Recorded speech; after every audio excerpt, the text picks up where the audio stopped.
of the receiver of revenue for the County Executive of Nandi for the financial year 23-24. Thank you so much. Auditor, did you receive the documents in time? Did you get opportunity to go through them? And please tell us if you are ready to move on with the meeting. Thank you, Chair. Chair, your letter dated the 19th May 2025, which invites us to come and consider the report of Nandi Executive and Receiver of Revenue 2024. Chair, I want to categorically say that we did receive responses yesterday. That is on the 19th June 2025. Chair, according to this letter, Chair. That's okay, that's okay. You didn't receive the documents in good time. So let me see from Governor. Governor, when did you submit your documents to the auditor? Chair, we did submit the soft copy responses the day before yesterday and yesterday morning for the hard copies. Do you have the letter inviting you to the Senate dated 19th May 2025? Yes, yes, Chair. Would you mind going through that letter and read the place indicating when you're supposed to submit your documents? Yes, I can read, Chair. Yes, please do so.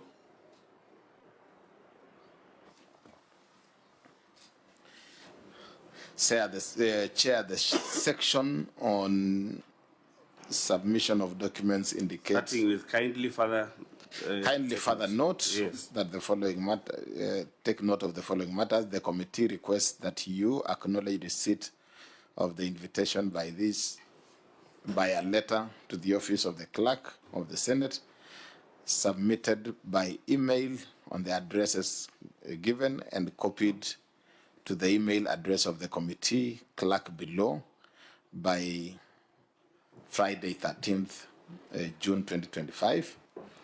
The committee further requests that on or before Friday 13th June, you submit a status report on the implementation of the resolutions of the Senate of Thursday 27th March 2025, including evidence and supporting documentation, action taken to address the unresolved issues in the report to the relevant Auditor General Regional Hub and to the office of the Clerk of the Senate, and copied by email to the address of the committee clerk. So, Governor, the auditor is telling us that you Yes. just submitted the documents yesterday, and you know that we really rely on the auditor to peruse the documents. Some of us are not auditors, but we rely on the auditor to do the work for us of auditing. After all, Governor, you know you're supposed to have submitted those documents long ago during the audit time. Now, do you have any mitigation to that? What do you have to say about it? Chair, we were working on, the responses are a bit bulky. We tried working on that deadline, we didn't manage. I note and I appreciate that should not have been the case. Why were they a bit bulky? You're supposed to have given the documents during the time of audit. Yes, I agree. You did not do that. Yes. So, Auditor, do you think we can move on? Chair, once we received the document, we really tried so much to do the most. However, there would be gaps here and there that maybe might not serve this committee as much. Members, you want to ventilate a bit? Yeah, Governor, we have seen more bulkier documents in this committee. These are not bulky documents. So what is the explanation from your team for why they were not able to? Because like the chair said, I am a lawyer by training. You know me. I am not a figures or numbers person. We rely heavily on the direction of the Auditor General. If you ambush them the night before the meeting with documents, Would it be fair, Governor, for you to proceed like that? Or we just call it a day, and I want us to proceed in that direction because it's Friday. Is it fair for us as a committee? What explanation has your team given? These are not bulky documents. Please don't say they are bulky. We have seen documents here, but piled all the way to the roof. What explanation has your team given you?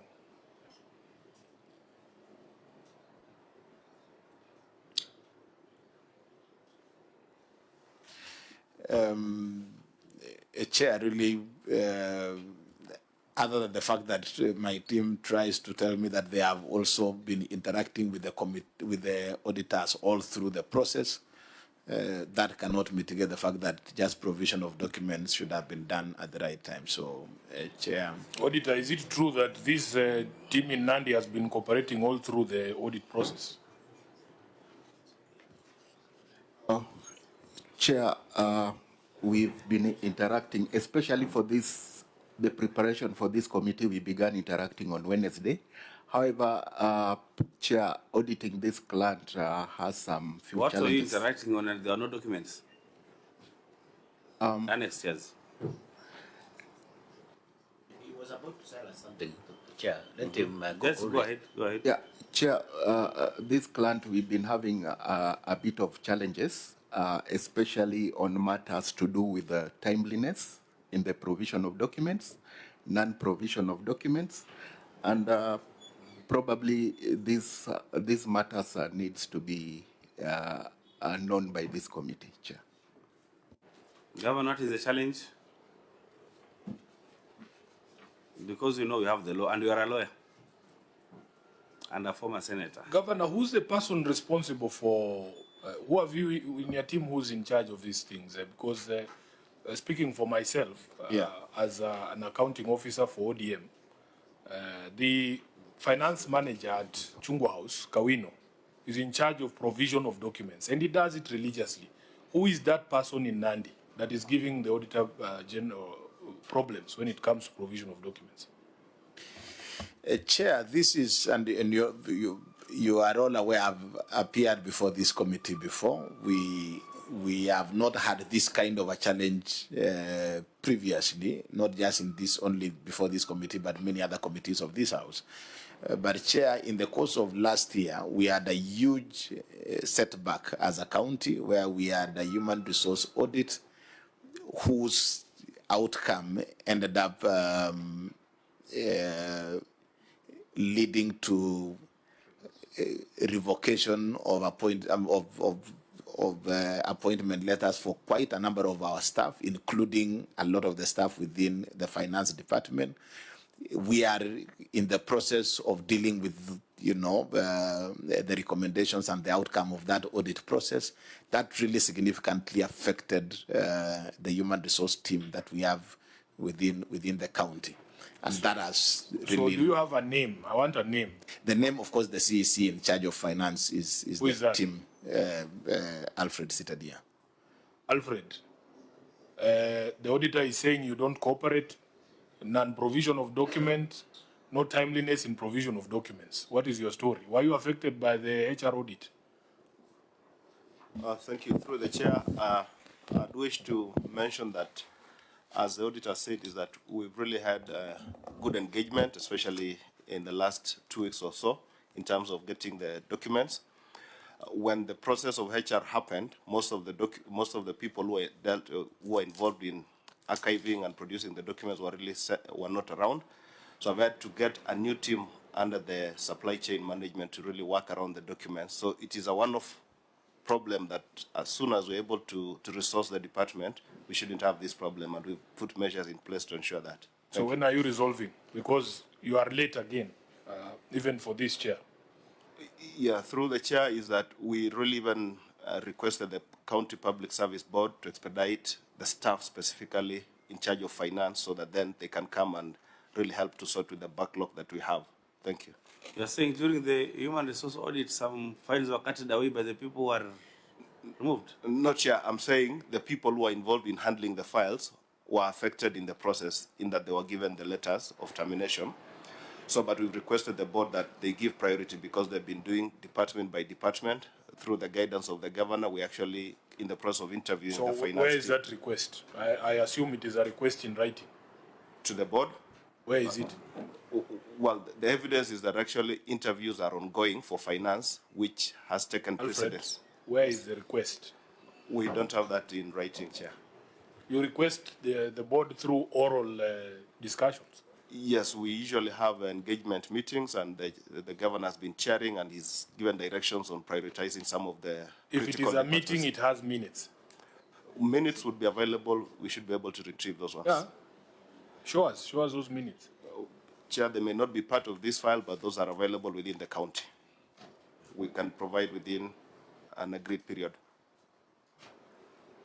So it's very unfortunate. Chair, just my last question. Yes, yes, please. When was that? When were those termination letters issued to the affected staff after the audit? Said last year. That is, oh yeah, that happened last year. Should be September last year, Chair, and yes. That's about 9 months ago. That was during the time of audit. Yes, the audits had just begun. Okay. You know, it's very unfortunate, Governor. We came here, we're supposed to be in the counties, but we are here because of this meeting.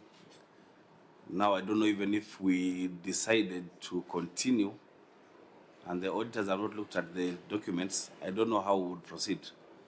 But members, is it possible we just look at maybe just have a test of maybe 1 or 2 issues, we see how we can proceed? Are there any resolved issues? So, Senator Charalgei? Chair, I would have wished we proceed, but looking at the letter that was given to the governor, this document available should have been 13 June. And listening very keenly to the OAG, he's saying this is one of difficult clients in that hub. So my only concern is if they just interacted from Wednesday this week, and now previously before there was non-provision of documentation. And remember, we are in another circle of new financial year. So my question is, if the OAG is not having headway in access of documentation and access, then it will be very difficult because we'll be shooting in the dark. Because now, how can we proceed out of 49 issues? I think 2, and 1 is resolved, 1 is partially resolved. So it will be hard to make the headway because, Chair, looking at the audit report under review this year, the majority are human resource issues, which some of them the governor has not completed by saying that after the audit, the ESCC did back the documentation, and then the aspect of development projects in Nandi County. So, Chair, looking at the letter that the committee sent, courtesy of you and the clerk of the Senate, there is clear violation of timeline that is provided on Friday, 13 June, and therefore it would be hard to proceed where the OAG also is blind. So it will be like a blind man leading another blind man. And my worry, Chair, if the entity will come back again, it will mean we might revisit the same issues because the OAG has said he has looked to it, but they are not accurate and not certain. So it means we might not be conclusively consider the progress report. So, Chair, and Governor, in conclusion, the fact that your CEC in charge of finance should be the one in charge of compilation of documentation and provision of documents, Chair, there is clear violation of Section 62 of Public Audit Act because when documentation are needed, they must be provided for that provision. And Governor, so are you apologizing to the committee for this oversight, or you still insist that because of the challenges, because we had another entity called Kericho and they had similar challenges yesterday. So when Governor says the provision of documentation was given yesterday, so in his own opinion, what action is he likely to take against the officers who are supposed to provide for documentation? And clearly, Chair, Section 62 of the Public Audit Act has been violated. Thank you. Thank you, Senator. Senator Mwenda. Chair, we know we have a tradition in this committee, not even a tradition. I think this committee is purely guided by the OAG. So when the OAG decides to say that he has not been able to go through the document, he has not been able to go through the report, then as a committee we are handicapped. We might not be able to do much because the OAG is the prosecutor. So when the prosecutor comes and says that he doesn't have a file, he has not been able to look at the charge sheet and so forth, then I think we are restrained to proceed. And this is something that I am very sure my good friend Governor Sang is aware. He has been appearing before this committee before. Maybe save for those more issues, but of course I've captured the OAG also say that the client has been a bit difficult. I don't know for what reason. I don't know for how long the CC has been this helm. Finance, is it the first time to appear before you, or maybe through the chair? Myself, I've appeared in previously, but in this financial year, it's the first Or maybe it's a deliberate effort to make sure that we don't have to look. You can also deliberately decide not to give documents on time so that we don't have time to look at those documents and then you run away. Auditor, you wanted to input something? Yes, Chairman, before the director weighs in on the issue, please allow me to say that when we request that documents be availed in time, it's for the simple reason that the client brings in copies of records. We need time to go and verify from the primary records held at the entity whether the records given to us are really genuine, and they explain the issue at hand. So when you bring a document one day to the day of the meeting, we don't have that opportunity. Okay?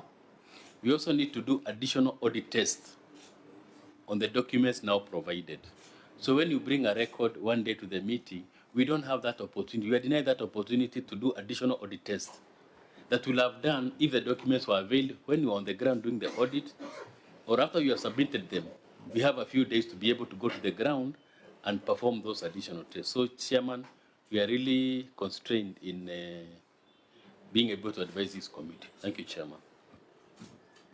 Director. Thank you, Chair.